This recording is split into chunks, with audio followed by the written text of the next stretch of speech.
Arap'tan idar mütep gelen bağdaşlar, toya yığılan halayık, şuun Türkmen'in berkarar devletin dünyayı nelguni, sizi utlama önüne derece milyarderlaşlar.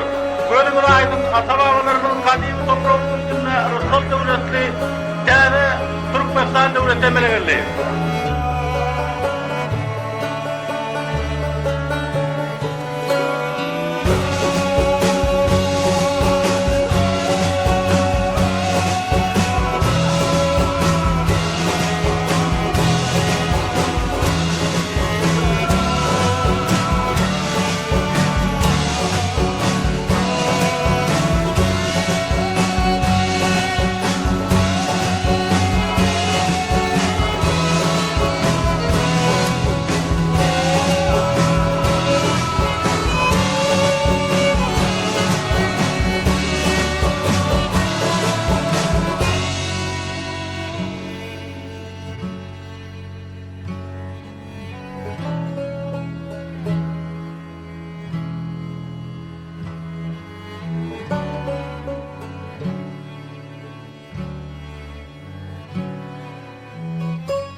Tapar biraz kötülüğünün derdini, iyi sepetine götürmeyer, derdini ömrünü verdin.